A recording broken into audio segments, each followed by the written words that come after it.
Hello friends, ಎಲ್ಲರಿಗೆ ನಮಸ್ಕಾರ. Kannada life ಸ್ಟೋರಿನಿಂದ ಪ್ರತಿಯೊಬ್ಬರಿಗೆ ತುಂಬ ಧನ್ಯವಾದಗಳು.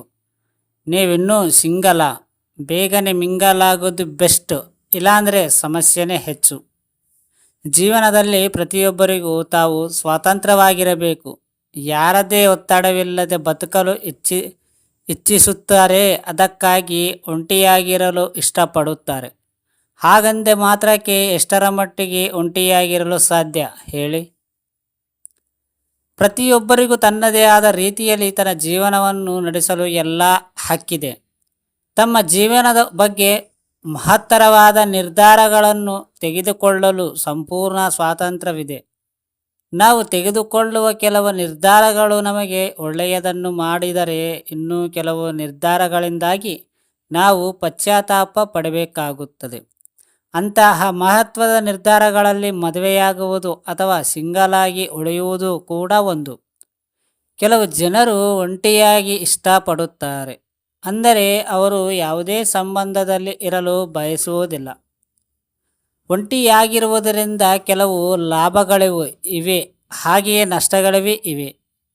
ಇಂದು ನಾವು ಒಂಟಿಯಾಗಿ ಉಳಿಯುವುದರ ಕೆಲವು ದುಷ್ಪರಿಣಾಮಗಳ ಬಗ್ಗೆ ತಿಳಿಯೋಣ. ಎಷ್ಟು ವರ್ಷಗಳ ಕಾಲ ಒಂಟಿಯಾಗಿ ಬದುಕಲು ಸಾಧ್ಯ? ಮದುವೆಯ ನಂತರ ನೀವು ಸಾಮಾನ್ಯವಾಗಿ ಈ ರೀತಿಯ ಬದುಕಲು ಸಾಧ್ಯವಿಲ್ಲ. ಅದಕ್ಕಾಗಿಯೇ ಕೆಲವರು ಏಕಾಂಗಿಯಾಗಿ ಉಳಿಯಲು ಬಯಸುತ್ತಾರೆ. ಆದರೆ ನೀವು ಎಷ್ಟು ವರ್ಷ ಒಬ್ಬಂಟಿಯಾಗಿ ಬದುಕಬಹುದು ಎಂಬುದರ ಪ್ರಶ್ನೆ ನೀವು ವಹಿಸಿದಂತೆ. ನಿಮ್ಮ ನೋವು ಮತ್ತು ದುಃಖಗಳನ್ನು ಹಂಚಿಕೊಳ್ಳಲು ನಿಮಗೆ ಸಂಗಾತಿಯ ಅಗತ್ಯವಿರುತ್ತದೆ. ಒಂಟಿಯಾಗಿರುವುದರ ಕೆಲವು ಅನನುಕೂಲತೆಗಳ ಬಗ್ಗೆ ನಾವು ನಿಮಗೆ ಹೇಳಲಿದ್ದೇವೆ. ಅದರ ನಂತರ ನೀವು ಕೂಡ ನಿಮ್ಮ ನಿರ್ಧಾರವನ್ನು ಪುನರ್ವೀಸಲು ಒತ್ತಾಯಿಸುತ್ತೀರಿ. ಒಂಟಿತನಕ್ಕೆ ಕಾಡುತ್ತದೆ. ನೀವು ಏಕಾಂಗಿಯಾಗಿರುವಾಗ ಒಂಟಿತನವು ನಿಮ್ಮನ್ನು ಕಾಡುತ್ತದೆ. ಇದು ಸ್ವಲ್ಪ ಸಮಯದವರೆಗೆ ಉತ್ತಮ, ಆದರೆ ಇದು ಹೀಗೆ ಮುಂದುವರಿದರೆ ನಂತರ ನಿಮ್ಮನ್ನು ಗೊಂದಲಕ್ಕೀಡು ಮಾಡುತ್ತದೆ. ಒಂಟಿಯಾಗಿರುವವರಿಗಿಂತ ಸಂಬಂಧದಲ್ಲಿರುವ ಜನರು ತಮ್ಮ ನೋವನ್ನು ಸುಲಭವಾಗಿ ಸಹಿಸಿಕೊಳ್ಳಬಲ್ಲರು ಎಂದು ಅನೇಕ ಅಧ್ಯಯನಗಳು ಕಂಡುಕೊಂಡಿದ್ದಾರೆ. ನಿಮ್ಮ ಸಂಗಾತಿಯೊಂದಿಗೆ ಹೊಂದಾಣಿಕೆ ಮಾಡಿಕೊಳ್ಳುವ ಮೂಲಕ ನೀವು ಭಾವನಾತ್ಮಕವಾಗಿ ಬಲಶಾಲಿಯಾಗುತ್ತೀರಿ. ಇದು ನಿಮ್ಮನ್ನು ಮಾನಸಿಕ ಅಸ್ವಸ್ಥತೆಯ, ಖಿನ್ನತೆ ಮತ್ತು ದೈಹಿಕ ಸಮಸ್ಯೆಗಳಿಂದ ದೂರವಿರಿಸುತ್ತಾರೆ. ಆರೋಗ್ಯದ ಮೇಲೆ ಪರಿಣಾಮ ಬೀರುತ್ತದೆ. ನೀವು ಮದುವೆ ಮಾಡಿಕೊಳ್ಳಲು ಇಷ್ಟವಿಲ್ಲ, ಸಂಬಂಧದಲ್ಲಿ ಬಾಂಧಿಯಾಗಲು ಇಷ್ಟವಿಲ್ಲದೆ ಏಕಾಂಗಿಯಾಗಿ ಹಲವು ವರ್ಷಗಳ ಕಾಲ ಕಳೆಯುತ್ತೀರಿ. ಅದೇ ನಿಮ್ಮ ಸ್ನೇಹಿತರು ಸುಖ ಸಂಸಾರವನ್ನು ಸಾಗಿಸುತ್ತಿರುವಾಗ ನಿಮಗೆ ಅದನ್ನು ನೋಡಿ ನೀವು ಏಕಾಂಗಿ ಎಂಬ ಭಾವನೆ ಮೂಡುತ್ತದೆ. ನಂತರ ನೀವು ಕ್ರಮೇಣ ನಿದ್ರಾಹೀನತೆ, ಆತಂಕ ಮತ್ತು ಖಿನ್ನತೆಯಂತಹ ಸಮಸ್ಯೆಗಳನ್ನು ಎದುರಿಸಲು ಪ್ರಾರಂಭಿಸುತ್ತಾರೆ. ದೀರ್ಘಕಾಲ ಒಂಟಿಯಾಗಿರುವವರಿಗೆ ಆರೋಗ್ಯ ಸಮಸ್ಯೆಗಳು ಕಾಣಿಸಿಕೊಳ್ಳುತ್ತವೆ ಎಂದು ಸಂಶೋಧನೆಯೊಂದು ತಿಳಿಸಿದೆ. ತಮ್ಮ ವಿಚಾರವನ್ನು ವ್ಯಕ್ತಪಡಿಸಲು ಕಷ್ಟವಾಗುತ್ತದೆ. ದೀರ್ಘಕಾಲ ಏಕಾಂಗಿಯಾಗಿರಲು ಜನರು ನಂತರ ಸಂಬಂಧಕ್ಕೆ ಬಂದಾಗ ಬಹಳಷ್ಟು ಸಮಸ್ಯೆಗಳನ್ನು ಎದುರಿಸುತ್ತಾರೆ. ಇತರ ವ್ಯಕ್ತಿಯೊಂದಿಗೆ ಸಂಬಂಧವನ್ನು ಬೆಳೆಸುವಲ್ಲಿ ಮತ್ತು ಅವರೊಂದಿಗೆ ಪ್ರೀತಿಯನ್ನು ವ್ಯಕ್ತಪಡಿಸುವಲ್ಲಿ ಅವರು ತೊಂದರೆಗಳನ್ನು ಎದುರಿಸಬೇಕಾಗುತ್ತದೆ, ಏಕೆಂದರೆ ಅವರು ದೀರ್ಘಕಾಲ ಒಂಟಿಯಾಗಿರಲು ಅಭ್ಯಾಸ ಮಾಡಿರುತ್ತಾರೆ. ಹೀಗಿರುವಾಗ ಸಡನ್ನಾಗಿ ಸಂಬಂಧಕ್ಕೆ ಬಂದಾಗ ಅವರು ಬೇರೆಯವರೊಂದಿಗೆ ವಿಷಯಗಳನ್ನು ಹಂಚಿಕೊಳ್ಳಲು ಕಷ್ಟಪಡುತ್ತಾರೆ. ಭಾವನಾತ್ಮಕವಾಗಿ ದುರ್ಬಲರಾಗುತ್ತೀರಿ.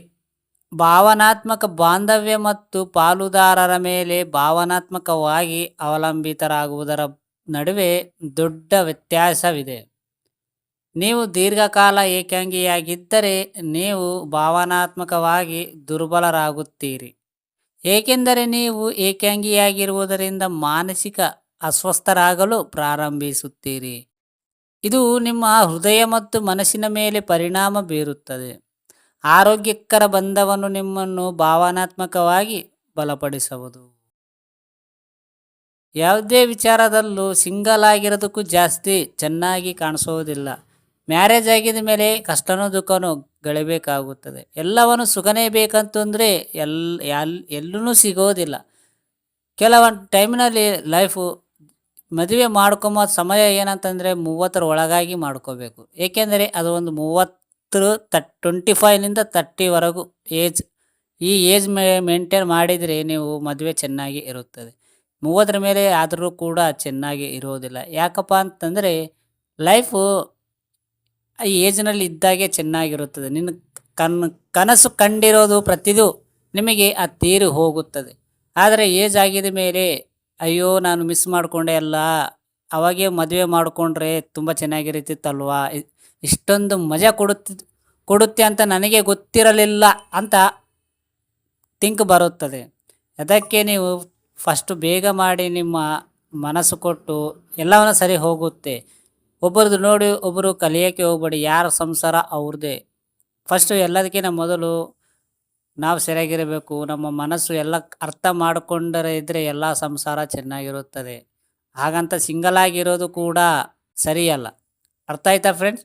ಈ ಸ್ಟೋರಿ ಕೇಳಿದ ಪ್ರತಿಯೊಬ್ಬರಿಗೆ ತುಂಬ ಧನ್ಯವಾದಗಳು.